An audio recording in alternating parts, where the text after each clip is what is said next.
வெளியூருக்கு போயிட்டா ஃபோன் பண்ணும்போது ரொம்ப அப்படி மிரட்டலாக பேசுகிறேன். என்ன பக்கத்தில் தம்பிங்கெல்லாம் இருக்காங்களா?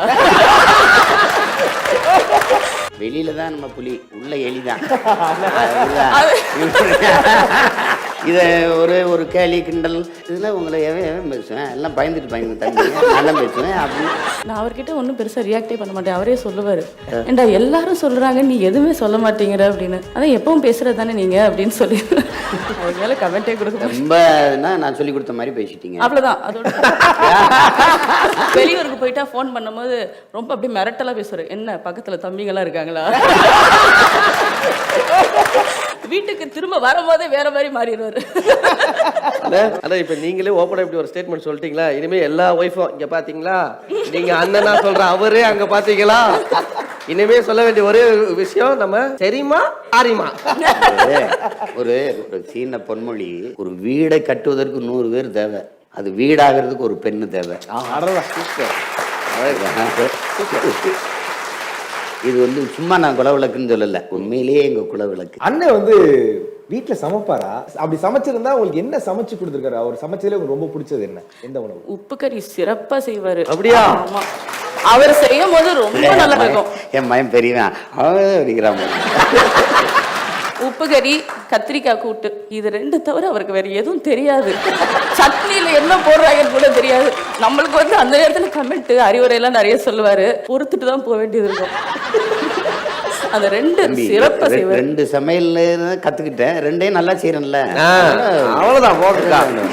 ஆனா தம்பிகள் வரும்போது ஆமாண்ணே, நீ வா ஒரு நாள் அண்ணன் போடுற மாதிரி அது போதும். தம்பிக்கு மட்டும் இல்ல, இத்தனை தம்பிக்கு உப்பு கறி வேணும்னு. இப்ப அண்ணனும் நீங்களும் ஒரு ஃபர்ஸ்ட் மீட் இருந்திருக்கும்ல, முதல் சந்திப்பு. அந்த முதல் சந்திப்புல அண்ணன் பேசுற முதல் வார்த்தை உங்களுக்கு ஞாபகம் இருக்கா? உங்ககிட்ட அண்ணன் முதல் சந்திப்புல ஏதோ ஒரு வார்த்தையை ஆரம்பிச்சு பார்த்த உடனே அவர் அழகுல மயங்கிட்டார். அவர் பார்த்தோடனே ஒண்ணுமே சொல்ல, நான் அண்ணே அண்ணே அப்படின்ட்டு அவரு உட்காருங்க அப்படின்ட்டு என்னை பார்த்தே பேசல. வாங்க போகலாம் அப்படின்ட்டு கட்சி அலுவலகத்துக்கு கூப்பிட்டு போயிட்டாரு. அங்கே கட்சி கூட்டம் நடந்தது, நான் உட்காந்து பார்த்துட்டே இருந்தேன். அப்புறம் கூப்பிட்டு போய் சிறப்பாக குடல் குழம்பு போட்டு சாப்பாடு போட்டாரு. அப்புறம் நாளைக்கு வந்துருங்க அப்படின்னு சொல்லி என்னை அனுப்பி விட்டாரு. அதோட நான் கொஞ்ச நாள் பேச இருந்தேன். அதுக்கப்புறம் திரும்ப எங்களுக்குள்ள தொடர்பு ஏற்பட்டு அப்படியே அது ஒரு காதலாம் வளர்ந்து. நீங்க கேட்காத கேள்வி, ஆனா நான் சொல்லிட்டேன். அந்த லவ்க்குள்ள கொஞ்சம் வாங்க.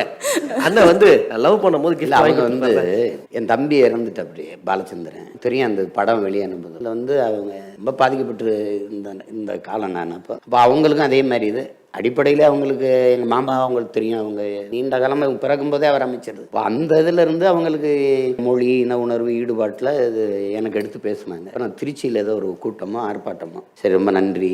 அப்புறமா அதை பேசிட்டு அவங்க இப்போ ஐஏஎஸ் இதை இப்போ குடிமை பணிக்கு படிச்சுக்கிட்டு இருந்தாங்க டெல்லியில். இப்போ கூட சொல்லுவேன், என் வாழ்க்கையை கெடுத்துவிட்டேன், அவங்களுங்க ஐஏஎஸ் ஆயிருப்பேன் அப்படின்னு. இனிமேல் எங்கிட்டாவ இல்ல எங்க மாமா பேரை சொன்னாலே கயல்வெளி காளிமுத்துனாவே அது பிரச்சனை. இதுல கயல்வெளி சீமானா கதை முடிஞ்சு. அந்த மாதிரி அப்ப பேச ஆரம்பிச்சாங்க. அந்த இதுல அவங்களுக்கு ஈடுபாடு அதிகம். எனக்கு எப்படி எங்க அண்ணையை பிடிக்குமோ அதே மாதிரி அவங்களுக்கும் பிடிக்கும். எனக்கு எப்படி எங்க விடுதலின் மீது ஈடுபாடோ அதே மாதிரி அவங்களுக்கு. ஏன்னா எங்க மாமா எங்க அண்ணன் மேல ரொம்ப பேரன்பு வச்சிருந்தாங்க. தமிழ் தான் எங்களை இணைச்சிருச்சு, வேற ஒண்ணும் இல்லை.